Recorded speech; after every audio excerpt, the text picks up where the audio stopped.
হাসিনের আইনে দেয় তাহলে চুমা দিয়ে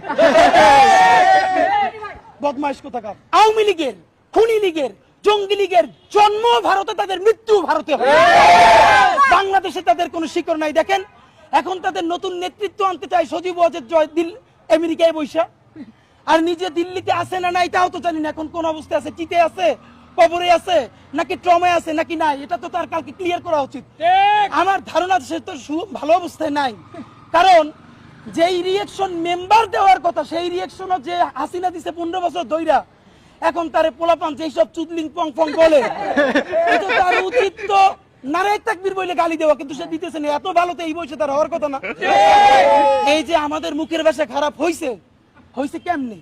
তো শেখ হাসিনা বানাইছে। আমাদের এইখানে এমন পোলাপান আছে জীবনে একটা খারাপ কথা বলে নাই।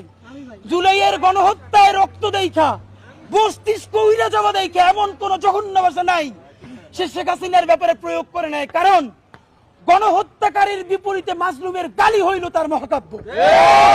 বা এখন আবার কিছু বুদ্ধিজীবী দাঁড়াইছে, তোমরা গালি দাও, দিবি কি তাহলে চুমা, হাসিনের আইনে দেয় তাহলে চুমা দিয়ে বদমাইশ কোথাকার।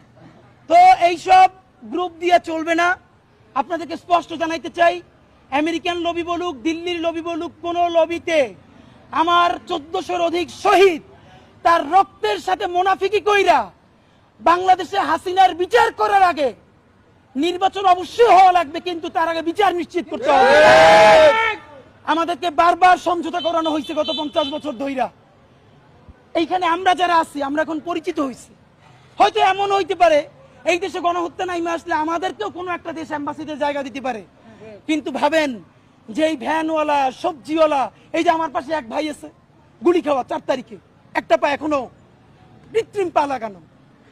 তো এই যে 1400 শহীদ পরিবার, সবজিওয়ালা, সে কোন অ্যাম্বাসিতে যাবে বলেন? এখনো শহীদ পরিবারের 35 লক্ষ টাকা ঋণ, সেই ঋণের জন্য আমরা দাঁড়ে দাঁড়ে খয়রাত করি। তার স্ত্রী আমাদেরকে ফোন দিয়ে কাঁদে যে কবরে সেই বেচারা মাইন্না খায়, এই ভয়ে সে কাঁদে। ভাবেন আমাকে ফোন দিয়ে বলতেছে যে তোমার আঙ্কেল কবরে 35 লক্ষ টাকা ঋণ, আমি অসুস্থ হয়ে যাইতেছি, যে তাড়াতাড়ি মাফ না করলে তাহলে তো সে কবরে কি অবস্থা হবে। আমরা সেই ট্রমার মধ্যে দিয়ে আসছি। আমরা আপনাদেরকে ওয়াদা দিতে চাই, আল্লাহর কাছে শক্তি চাই, এই দুনিয়ার সমস্ত রেখে দিলেও যেন আমরা এই শহীদদেরকে এই জাহান্নামে গণহত্যাকারীদের হাতে ছাইরে আমরা কোনোদিন না পালাই। বন্ধুরা আমার,